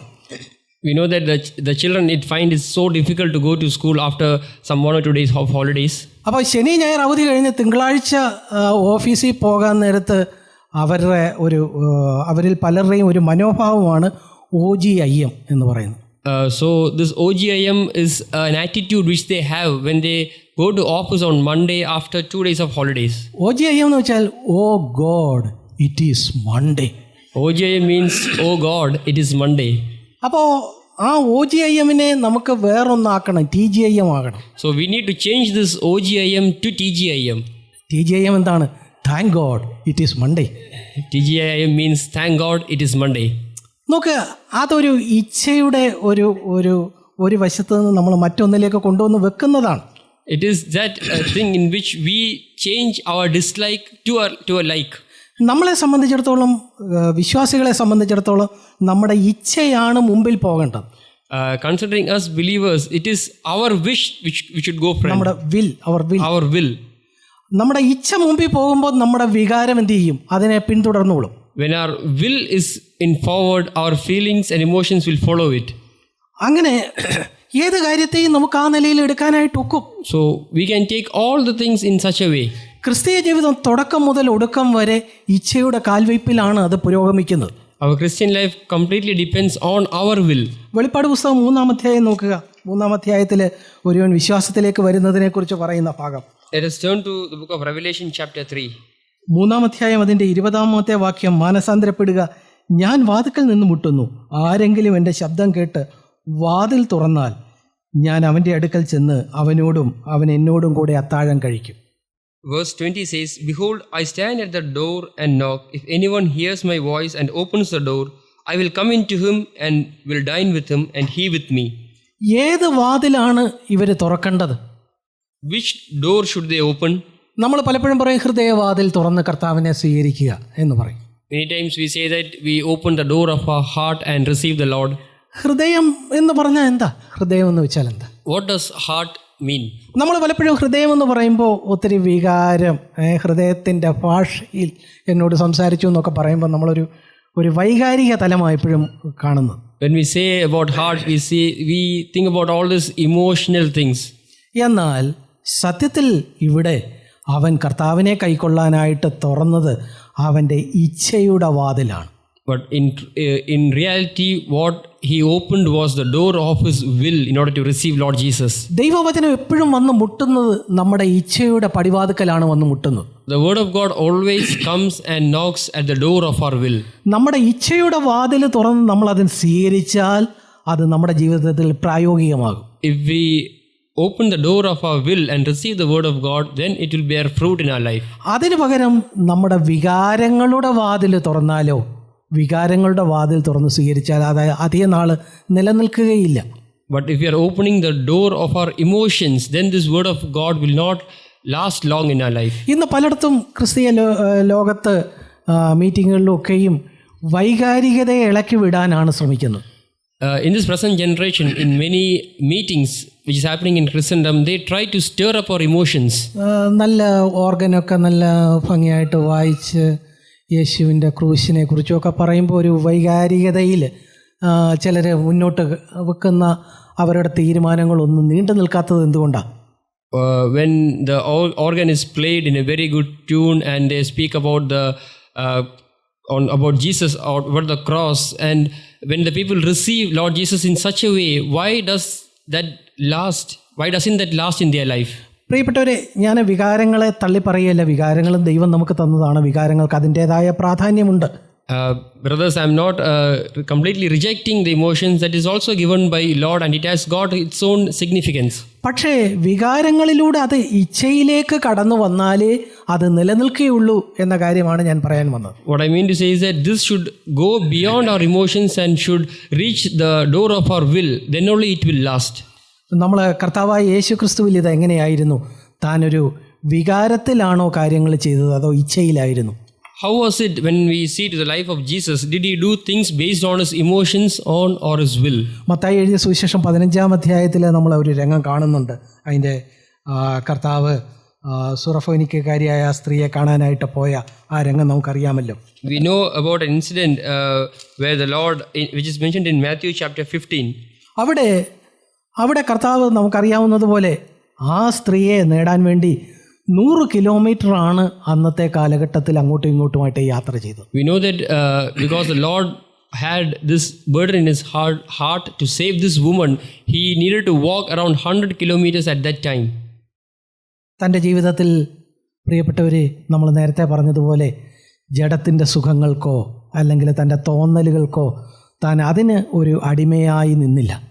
He was not a slave to his emotions or his desires in his body. യോഹന്നാൻ്റെ സുവിശേഷം 7-ാം അധ്യായത്തിൻ്റെ അവസാന വാക്യവും 8-ന്റെ ആദ്യം കൂടെ വായിക്കുമ്പോൾ നമുക്കൊത്തിരി സങ്കടം തോന്നും. When we read the Gospel of John, the last verse of chapter 7 and the first verse of chapter 8, അതിൻ്റെ 7-ന്റെ അവസാനത്തെ ഭാഗം നോക്കുക. അങ്ങനെ ഓരോരുത്തൻ താൻ്റെ വീട്ടിലേക്ക് പോയി. 8-ന്റെ ആദ്യം നോക്കുക, യേശു ഒലിവുമലയ്ക്ക് പോയി. John chapter 7 verse 53 says, everyone went to his home, and John chapter 8 verse 1 says, but Jesus went to the Mount of Olives. എന്തായിരുന്നു? തന്നെ സംബന്ധിച്ചിടത്തോളം തനിക്ക് പ്രാർത്ഥിക്കണം. ആളുകൾക്കൊക്കെ പോകാൻ വീടുണ്ട്, മനുഷ്യപുത്രനെ തല ചായ്പാൻ സ്ഥലമില്ല. താൻ ഒരു ഒലിവുമലയിൽ പോയി. കർത്താവ് സംസാരിച്ചു തുടങ്ങുമ്പോൾ അതിൻ്റെ ഒരു ഹാങ് ഓവർ ഒന്നും തൻ്റെ സംസാരത്തിലില്ല. The Lord went to the Mount of Olives to pray, but other people, they had their own house. They went to their house. The Lord went and prayed. The next morning there was no hangover for the Lord because he took a lot of time to pray. നമ്മളാണെങ്കിലോ, നമ്മൾ പിറ്റേന്ന് സംസാരിച്ച് തുടങ്ങുമ്പോഴോ, നിങ്ങളൊക്കെ ഇന്നലെ വീടുകളിലൊക്കെ പോയി ഞാൻ നമുക്കറിയാം. പക്ഷേ കർത്താവ് അതിൻ്റെ ഒരു ഹാങ് ഓവർ കൊണ്ട് നടക്കുന്നില്ല. എന്തെങ്കിലും അസാധാരണമായ ഒരു കാര്യം താൻ ചെയ്തതായിട്ട് താൻ ഭാവിക്കുന്നില്ല. തൻ്റെ ചിന്തയിൽ അങ്ങനെയില്ല. But if it was we in Lord's place, we would say that, oh, you all went to your own house, but I went to the mountain and prayed. But Jesus did not say or behave like that. സുവിശേഷങ്ങൾ സത്യത്തിൽ ഇങ്ങനെ വരികൾക്കിടയിലൂടെ വായിച്ചു പോയാൽ നമ്മൾ കർത്താവിനെക്കുറിച്ച് നമുക്ക് ഇതേവരെ കണ്ടെത്താൻ കഴിയാത്ത ഒത്തിരി കാര്യങ്ങൾ നമ്മുടെ മനസ്സിലേക്ക് വരും. When we read through the Gospels, we can find out a lot of things which happened in the life of Lord Jesus. നമ്മൾ കർത്താവ് പറഞ്ഞ മറ്റൊരു ഉപമ അതുകൂടെ നമുക്ക് പറയാൻ ഉണ്ടല്ലോ. ഒരു പിതാവിന് 2 മക്കളുണ്ടായിരുന്നു. Let us take a parable which is mentioned in the Gospel about a father who had 2 sons. ഒരു മകനോട് പറഞ്ഞു, നീ പോയി തോട്ടത്തിൽ പോയി പിതാവിൻ്റെ ആ കാര്യങ്ങൾ ചെയ്യാനായിട്ട് പറഞ്ഞു. To one son the father told to go to the vineyard and do the work of his father. പക്ഷെ അവൻ എന്താ പറഞ്ഞത്? അവൻ പോകാം എന്ന് പറഞ്ഞു, പക്ഷെ പോയില്ല. The son said that he will go, but he did not go. പോകാനാണ് അവന് ആഗ്രഹിച്ചത്, ചിന്തിച്ചത്. പക്ഷേ അവൻ്റെ ആ തോന്നലിനെ ഒരു ഇച്ഛയുടെ കാൽവയ്പായി മാറ്റിയില്ല. ഫലത്തിൽ എന്താ? അവനെക്കുറിച്ച് വളരെ നിർഭാഗ്യകരമായ കാര്യങ്ങളാണ് ആ ഉപമയിൽ രേഖപ്പെടുത്തുന്നത്. He, in his emotion, he replied that he will go, but it was not turned to his will, and at end, it was a sad state for him.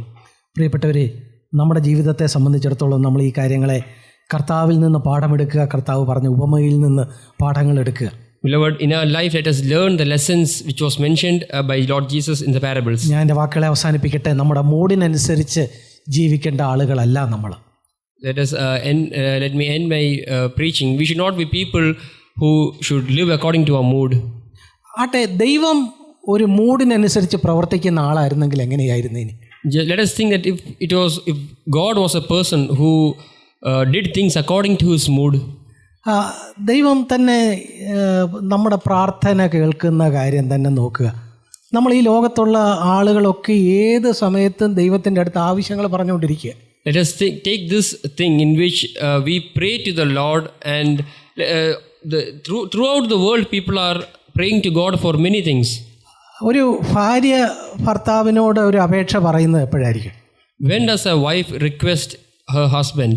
ഒരിക്കലും ഒരു സഹോദരി പറഞ്ഞു, ബ്രദറെ, പുള്ളിക്കാരൻ അത്താഴ ഊണും എല്ലാം കഴിഞ്ഞ് ചാരുകസേരയിൽ ഇങ്ങനെ കിടക്കുമ്പോൾ ഞാൻ അടുത്ത് ചെന്ന് കാലൊക്കെ ഇങ്ങനെ തിരുമ്മി കൊടുത്തുകൊണ്ടിരിക്കുമ്പോൾ ആണ് ഞാൻ ചില കാര്യങ്ങൾ പറയും. Once a sister told that after my husband has taken a good meal, when he is resting on his chair, I just go and sit near him, and then I will tell what my request is.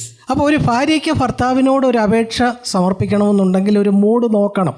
So when a wife want to say some request to her husband, there is a mood which she should know about a husband. അതേസമയം ഈ ലോകത്തുള്ള സകലമാന മനുഷ്യരെയും 24 മണിക്കൂറും 365 ദിവസവും ദൈവത്തോട് അപേക്ഷകൾ പറയുക. ദൈവം പറയുന്നില്ല എനിക്കിപ്പോൾ മൂടില്ല എന്ന് പറയുന്നില്ല. ഓരോരുത്തരുടെ അപേക്ഷ കൈക്കൊള്ളുക. But at the same time, for 24 hours in a day, all the 365 days in a year, when all the people are requesting God prayers, God does not say that I don't have mood to listen to you all. ഇപ്പോൾ നമുക്ക് ദൈവസന്നിധിയിൽ എഴുന്നേറ്റ് നിൽക്കുകയും നമ്മൾ കേട്ട കാര്യങ്ങളെ നമുക്കൊന്ന് അയവിറക്കുകയും ചെയ്യാം. Let us stand up in the presence of God and meditate on what we heard. പ്രിയപ്പെട്ടവരെ, നമ്മെ വിലയ്ക്ക് വാങ്ങിയിരിക്കുന്നു. Beloved, we are bought with a price. നമ്മളെ വിലയ്ക്ക് വാങ്ങിയിരിക്കുന്നു. നമ്മളിനിയും മനുഷ്യർക്ക് ദാസന്മാരാകരുത്. We are bought with a price, hence we should not be slaves of men. മനുഷ്യരെന്ന് പറയുമ്പോൾ മറ്റ് മനുഷ്യർ മാത്രമല്ല, നമ്മളും മനുഷ്യർ തന്നെയാണ്. When we say not to be slaves of men, it is not only being slave to others, it is not to be a slave of ourselves. നമുക്ക് ദാസന്മാരാകാതിരിക്കണമെങ്കിൽ നമ്മൾ നമ്മുടേതായ ചില ചിന്തകൾ, തോന്നലുകൾ, ഇങ്ങനെയുള്ള പല കാര്യങ്ങൾക്ക് അടിമകളാകാതെ നമ്മളെ തന്നെ സൂക്ഷിക്കേണ്ടതായിട്ടുണ്ട്. If we should not become slave of ourselves, we need to be careful not to become a slave of our emotions or our feelings. നാം നമ്മുടെ ജഡത്തിന് അടിമകളാണോ? Are we a slave to our flesh? ചില കാര്യങ്ങൾ ദൈവം നമുക്ക് അനുവദിച്ചിട്ടുണ്ട്. ഉറക്കം, ഭക്ഷണം, പല കാര്യങ്ങൾ ദൈവം അനുവദനീയമായ പല കാര്യങ്ങളുണ്ട്. God has allowed us many things like food and sleep and all those things. പക്ഷേ അത് തന്നെ പൗലോസിൻ്റെ ഒരു മനോഭാവത്തിൽ അനുവദനീയമായ കാര്യങ്ങളാണ്, പക്ഷെ ഞാൻ പലതിനും അധീനനാകുകയില്ല എന്നൊരു മനോഭാവം നമുക്കുണ്ടോ? But do we have the attitude of Paul said that he is not mastered by even the things which is lawful to him? പൗലോസിന് എങ്ങനെയാണ് അങ്ങനെ ഒരു മനോഭാവം എടുക്കാൻ കഴിഞ്ഞത്? കാരണം തനിക്കറിയാമായിരുന്നു താനൊരു ആജീവനാന്ത അടിമയാണ് എന്നറിയാമായിരുന്നു. How was Paul able to maintain this attitude in his life? Because he had this conscience in him that he was a born slave of the Lord. അടിമ എപ്പോഴും യജമാനൻ്റെ വിളിക്ക് answerable ആയിട്ടിരിക്കണം. A slave should always be ready to answer to his master's call. എനിക്ക് മൂടില്ലെന്നോ, എനിക്കങ്ങനെ തോന്നുന്നില്ലെന്നോ, എനിക്ക് ഉറക്കം വരുന്നെന്നോ അങ്ങനെയുള്ള ഒഴികഴിവൊന്നും ഒരു അടിമയ്ക്ക് പറയാൻ ഉള്ള സ്വാതന്ത്ര്യമില്ല. The slave has no right to make any excuses as like I'm not having a mood or I'm not willing to come. പ്രിയപ്പെട്ടവരെ, നമുക്ക് നമ്മളെ തന്നെ സ്ട്രീം ലൈൻ ചെയ്ത് നമ്മൾ യഥാർത്ഥത്തിൽ കർത്താവിൻ്റെ ദാസിമാരാണെങ്കിൽ ഏത് സമയത്ത് നമ്മുടെ യജമാനൻ വിളിച്ചാലും അതിന് തയ്യാറായി ഒരുക്കത്തോടെ ഇരിക്കുന്നവരായിരിക്കാം. Beloved, let us streamline our own life in order to respond to the Lord in whatever time He calls us. നമ്മുടെ ഈഗോ നമ്മളെക്കുറിച്ച് തന്നെയുള്ള പ്രശംസകൾ നമ്മൾ ഏതിലാണ് വെച്ചിരിക്കുന്നത്? In which things do we keep our pride? നമ്മുടെ ധനത്തിലാണോ, വിദ്യാഭ്യാസത്തിലാണോ, കുഞ്ഞുങ്ങളെക്കുറിച്ചാണോ, കുടുംബത്തെക്കുറിച്ചാണോ, എന്തിലാണ് നമ്മുടെ പ്രശംസ? Are we proud about our wealth, our education, our family, or our children? ഓ, നമുക്ക് നമ്മളെ തന്നെ ദൈവസന്നിധിയിൽ കൊണ്ടുവരാം. Let us bring ourselves into the presence of the Lord. അതുപോലെ നമ്മൾ കേവലം തോന്നലുകളുടെ അടിസ്ഥാനത്തിൽ ജീവിക്കുന്നവരാണോ, ഇച്ഛയുടെ കാൽവയ്പ്പുകളിൽ ക്രിസ്തീയ ജീവിതം നയിക്കുന്നവരാണോ? Are we people who are living based on our feelings or according to our will? നമുക്ക് നമ്മുടെ തന്നെ ദാസന്മാരായിരിക്കാൻ സ്വാതന്ത്ര്യമില്ല. We have no freedom to be slaves of ourselves. നമുക്ക് ദൈവസന്നിധിയിൽ നമ്മളെ തന്നെ ഏൽപ്പിച്ചു കൊടുക്കാം. Let us submit ourselves into the presence of God. ഞങ്ങളുടെ സ്വർഗീയ പിതാവേ, കർത്താവേ, Heavenly Father, ഞങ്ങൾ അവിടുത്തെ മുമ്പാകെ നിൽക്കുമ്പോൾ when we stand in your presence, ദൈവമേ ഈ കേട്ട കാര്യങ്ങളെ യാഥാർത്ഥ്യമായിട്ടെടുപ്പാൻ oh Lord, help us to take all these things in reality. ഞങ്ങളെ അവിടുന്ന് സഹായിക്കണേ കർത്താവേ. Help us, oh Lord. യേശു ക്രിസ്തുവിൻ്റെ